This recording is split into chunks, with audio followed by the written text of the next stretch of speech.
بسم اللہ الرحمن الرحیم۔ السلام علیکم۔ ڈھیروں دعاؤں کے ساتھ اور عبقری میگزین کے ایک نئے ٹاپک کے ساتھ حاضر خدمت ہوں۔ یہ کچھ خطوط سے متعلق ٹاپک ہے، پڑھتے ہیں اس کو۔ پریشان بدحال گھرانوں اور ذہنی طور پر الجھے ہوئے افراد کے خطوط اور سلجھے ہوئے جواب۔ حل الجھن کا سلجھن ٹاپک ہے ان کا مین۔ شروع کرتے ہیں۔ پسندیدہ شادی۔ گھر کا بڑا بیٹا ہونے کی وجہ سے مجھ پر زیادہ ذمہ داریاں عائد ہوتی ہیں۔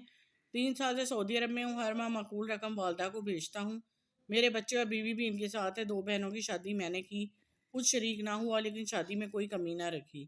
اب بھائی کی منگنی ہو گئی ہے، گھر والوں کا کہنا ہے کہ اس کی شادی پر تم ہی نے کرنی ہے۔ اس پر میری بیوی کہتی ہے کہ اب واپس آ جائیں، ہم لوگ مزید اکیلے نہیں رہ سکتے۔ اسے میری پریشانی کا علم نہیں۔ ویسے سچ ہے کہ میں اب تھک گیا ہوں، کارکردگی بھی اب پہلے جیسی نہیں۔ شیخ میرے کام سے مطمئن نہیں ہو سکتا کہ وہ فارغ کر دیں، خوف ہوتا ہے پھر کیا کروں گا۔ جی مشورہ ہے۔ مستقل کئی سال تک گھر سے دور رہنے اور مسلسل کام اور ساری رقم گھر بھیج دینا حوصلے کی بات ہے۔ اپنے گھر والوں کو سمجھائیں کہ وہ شادیاں زیادہ پسندیدہ ہوتی ہیں جن میں کم اخراجات ہوں۔ بھائی کی شادی سادگی سے کرنے کا مشورہ دیں۔ خود مناسب وقت کی چھٹی لے کر ملنے آ جائیں، کیونکہ ایک طرف آپ کے گھر سے دور رہ کر قربانی دے رہے ہیں، دوسری طرف آپ کی بیوی اور بچے بھی آپ کے بغیر یہاں رہ کر قربانی ہی دے رہے ہیں۔ وہ آپ کو ضرور یاد کرتے ہوں گے۔ ان سے مل کر کچھ اچھے دن گزار لیں گے تو دوبارہ جا کر کام کرنے کی ہمت پیدا ہوگی۔ مستقبل کے لیے ایسی پلاننگ کریں کہ وہاں رہیں تو بیوی بچے ساتھ ہوں، یا واپس اپنے ملک آ کر کوئی کاروبار وغیرہ کر لیا جائے۔ اگلا خط پڑھتے ہیں۔ دن بھر کی باتیں دماغ میں گھومتی ہیں۔ کئی سال بعد میری مرضی کے مطابق ملازمت مل گئی، مگر صبح بہت خوشی کے ساتھ جاتا ہوں اور شام کو بوجھ کے لے کر واپس آتا ہوں۔ سونے سے پہلے دن بھر کی باتیں دماغ میں گھومتی رہتی ہیں۔ مشورہ ہے عبقری والوں کی طرف سے۔ خوش نصیبی ہے کہ اپنی خواہش کے مطابق کام مل گیا۔ جہاں انسان کا اپنی صلاحیتوں اور ذہنی میلان کے مطابق مصروفیات مل جائے، وہاں دل لگا کر محنت کرنی چاہیے۔ کام کرنے کے درمیان ہونے والے خلاف مزاج باتوں کو درگزر کرنے کی عادت اپنائیں۔ اس کے ساتھ تمام تر توجہ کارکردگی کو بہتر بنانے کی طرف دیں۔ جب کام کا وقت ختم ہو جائے تو دروازہ جو دفتر کے کمرے کا بند کیا اپنے ذہن میں بند کر لیں۔ دوسرے دن صبح دفتر جانے تک کے لیے یہ معاملات اٹھا رکھیں۔ گھر آئیں تو صرف گھر کے معاملات، دلچسپیاں، اپنوں سے گفتگو، دوستوں سے گپ شپ رکھیں، ہنسنا کبھی نہ چھوڑیں۔ نیکسٹ ہے ذہن کی خوبصورتی۔ ہم صرف 3 بہنیں ہیں۔ بڑی بہن کا رنگ گورا ہے، دیکھتے ہی اچھی لگتی ہے۔ چھوٹی بہن بھی اچھی ہے، دونوں کے قد مجھ سے لمبے ہیں۔ میرا رنگ بھی سانولا ہے اور خوبصورت بھی نہیں۔ آئینہ دیکھنے کو دل نہیں چاہتا۔ بہنوں کے ساتھ تصویر نہیں بنواتی۔ میری امی کا کہنا ہے کہ میں احساس کمتری کا شکار ہوں، یہ سن کر روتی ہوں۔ مشورہ: اگر آپ اصل خوبصورتی یا حسن پر نگاہ رکھیں اور غور کریں تو کبھی رونا نہ آئے۔ ظاہری روپ کو اس قدر اہم نہ جانیں۔ خوبصورتی انسان کے ذہن میں ہوتی ہے، جس کے مطابق وہ اچھی اور بہترین زندگی گزارنے کے قابل بنتا ہے۔ ذہنی صلاحیت کوئی معمولی چیز نہیں ہے، وہ سب عظیم نعمت ہے جو خالق کائنات نے انسان کو بخشی ہیں۔ علم حاصل کریں، آپ کے چہرے پر ایسا نور آئے گا جو شخصیت کو دلکش بنا دے گا۔ جس چہرے پر علم کی روشنی ہو وہ ہر چہرے سے زیادہ حسین ہوتا ہے۔ جی یہ تھے کچھ لیٹر جو کہ اس ترتیب سے لکھے ہوئے تھے، وہ میں نے آپ کو پڑھ کے سنائے۔ نیکسٹ ایک اور ہے۔ خاموش تباہ ہوں۔ میں بچپن سے خاموش تباہ ہوں۔ بہنیں ساتھ ہوتی ہیں تو خوش رہتی اور ویسے خاموش۔ شادی کو چند ماہ گزرے ہیں، سب کچھ اچھا ہے۔ زیادہ وقت اپنے کمرے میں لیٹ کر یا بیٹھ کر گزارتی ہوں، کسی سے کچھ نہیں کہتی۔ ملازمہ آ کر بتاتی ہے کہ کھانا تیار ہے تو کبھی سب کے ساتھ کھا لیتی ہوں، خاص طور پہ جب شوہر گھر پر ہوتے ہیں، اور اگر اکیلی ہوں تو اپنے کمرے میں ہی کھانا منگوا کر کھا لیتی ہوں۔ زیادہ بھوک بھی نہیں لگتی۔ میں نے محسوس کیا کہ ساس مجھ سے اپنائیت نہیں رکھتی۔ بازار جانا ہو یا کسی تقریب میں شرکت کرنی ہو تو وہ اپنی بیٹی کو بلواتی ہیں، وہ بھی اپنے خرچے پر، لیکن وہ آتی ہے تو وہ اپنی ماں کے ساتھ ہی بیٹھتی ہے، میرے کمرے میں نہیں آتی۔ کوئی مجھ سے بات نہیں کرتا، نہ اس کے بچے نہ اس کا شوہر۔ میرے میکے والے دوسرے شہر میں ہیں، ورنہ میں ہر صبح وہاں چلی جایا کرتی۔ مشورہ: ساس اور نند سے اپنائیت بڑھانے کے لیے آپ کو اجنبیت کی اس دیوار کو گرانا ہوگا جو خود کو خاموش تباہ سمجھ کر بنائی ہوئی ہے۔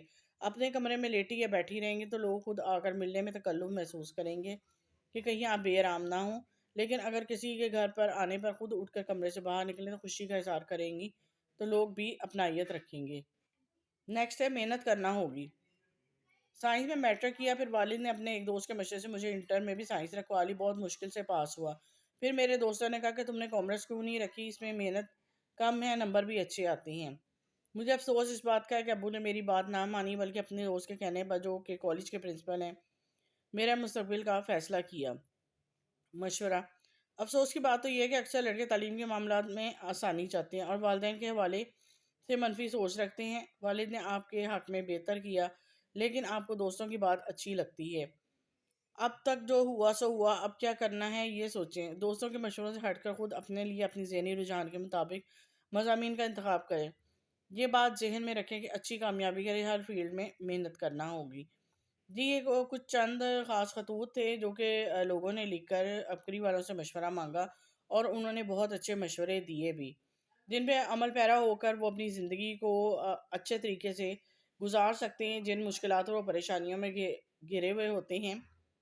تو نیکسٹ چلتے ہیں اور ٹاپک کی طرف۔ اگلا ٹاپک ہے جوڑ جوڑ مفلوج، ڈاکٹر کہتے ہیں اس کا کوئی علاج نہیں۔ محترم حضرت حکیم صاحب، السلام علیکم۔ آپ کا دل سے شکریہ ادا کرتا ہوں، آپ کا عبقری رسالہ بہت اچھا ہے۔ اس کے علاوہ آپ کا درس سن کر مجھے روحانی اور جسمانی فائدہ حاصل ہوا۔ 2003 میں مجھے ایک شدید قسم کا ملیریا کا بخار ہوا، جس سے میں بہت کمزور ہو گیا۔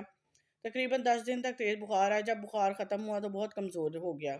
کراچی جا کر ڈاکٹر سے چیک اپ کروایا، ڈاکٹر نے کہا کہ آپ کو مسکولر ڈائسٹروفی، پٹھوں میں نقائص کی بیماری ہے۔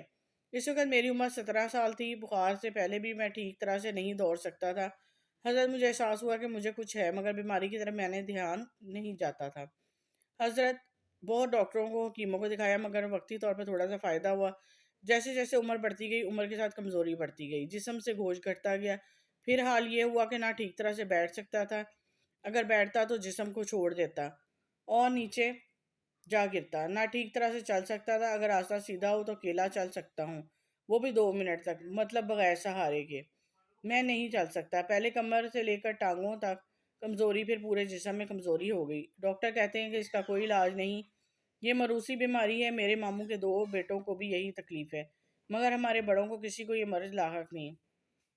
میرا عبقری سے تعارف انٹرنیٹ کے ذریعے ہوا، میں نے آپ کو سورہ رحمان کے کمالات والا درس سنا، مجھے بہت خوشی ہوئی، یقین ہو گیا کہ سورہ رحمان کی برکت سے اب میری بیماری نہیں رہے گی۔ یہ یقین آپ کے ذریعے مجھے تسبیح خانے سے ملا، آپ کی وجہ سے یقین کی دولت میسر ہوئی، آپ کے لیے دل سے دعائیں نکلتی ہیں۔ میں سورہ رحمان سنتا رہا، مجھے یہ فائدہ ہوا کہ جسمانی طاقت اور وزن بھی بڑھنا شروع ہو گیا۔ میں سورہ رحمان کے ساتھ سورۃ تغابن 41 بار پڑھ کر پانی پر پیتا رہا، یہ دن بدن صحت مل رہی ہے۔ نیکسٹ ٹاپک ہے اسی پیج کا، انگلی سے یہ سب ماتھے پر لکھیں اور جو پڑھا لکھا سوچا کبھی نہ بھولے گا۔ محترم حضرت حکیم صاحب، السلام علیکم۔ میری عمر 14 سال ہے۔ میں نے 2019 سے 5 وقت کی نمازیں ادا کرنا شروع کی، ہر نماز کے بعد 2 انمول خزانہ پڑھنے کا معمول بنایا۔ 1-2 روز بعد دوسرا انمول خزانہ مجھے زبانی یاد ہو گیا، اب اکثر وہ زبان پر رہتا ہے، اس کے کمالات بھی ظاہر ہونے لگے۔ میری امی جان کافی سالوں سے آپ کے درس اور رسالہ عبقری بھی پڑھ رہی ہیں، ہر جو میرا یوٹیوب پر لائیو آپ کا درس بھی سنتی، جس میں میرے مطلب کے موضوع بھی اکثر ہوتی ہیں۔ میں یہ سوچ کر بہت خوش ہوتی ہوں کہ جو پریشانی تکلیف میرے دماغ میں چل رہی ہوتی ہے، اس کا ذکر آپ کے درس میں ضرور ہوتا ہے۔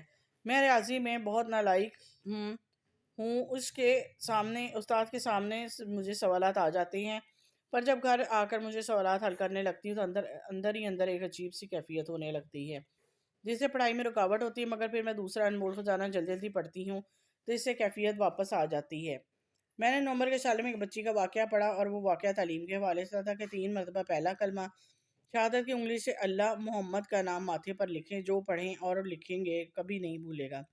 ریاضی کی مشکلات کی وجہ سے یہ عمل بھی شروع کیا، شروع میں پختہ یقین نہ ہونے کے باوجود، وقت پر صحیح نہ صحیح مگر میرا کام ضرور ہو جاتا۔ میں رات کو سونے سے پہلے 6 کلمے، آیت الکرسی، بسم اللہ کی تسبیح، الحمدللہ کی تسبیح، ایک تسبیح آخر پڑھتی، جس کے بعد مجھے خواب بھی اچھے آتے۔ میں نے آپ کے ایک درس میں بیت الخلاء کے دعا کے بارے میں سنا، میں یہ دعا پڑھ کر اندر جاتی ہوں تو بیت الخلاء میں خوف نہیں آتا۔ مجھے گانا سننے کا بہت شوق ہے، لیکن اب وہ شوق نہیں رہا۔ جب بھی فارغ ہوتی ہوں عبقری رسالہ پڑھتی ہوں۔ یہ عبقری والوں کی طرف سے ایک خاص نوٹ ہے۔ عبقری کے شمارے مدفن صندوق سے نکلے۔ مدفن صندوق میں چھپے راز اگر پانا چاہتے ہیں تو نسلوں کے تجربات سے گھر بیٹھے بغیر کسی محنت کے فائدہ اٹھانا چاہتے ہیں، کامیاب عامل اور لاتعداد آزمودہ نسخہ جات جنہیں لاکھوں نے آزمایا آپ حاصل کرنا چاہتے ہیں تو عبقری کے گزشتہ سالوں کے تمام رسالہ جات مجلد دیدہ زیب فائل میں صورت میں موجود ہیں۔ جی یہ ان کے کچھ پرانے رسائل تھے جن کے بارے میں انہوں نے بتایا ہے۔ تو باقی امید کرتی ہوں کہ جو ٹاپک آج میں نے پڑھے ہیں ان سے کسی نہ کسی کا فائدہ تو ضرور ہوگا انشاءاللہ۔ تو یہ میری ویڈیو کو زیادہ سے زیادہ لائک بھی کیا کریں اور شیئر بھی کیا کریں صدقہ جاریہ کے طور پہ، تاکہ اوروں کا بھی بھلا ہو سکے۔ اب تک کے لیے اجازت دیں، میرے چینل کو سبسکرائب کرنا مت بھولیں، اسلامک عبقری تعلیم کو، اور نیکسٹ ویڈیو کے ساتھ ملاقات ہوگی۔ اللہ حافظ۔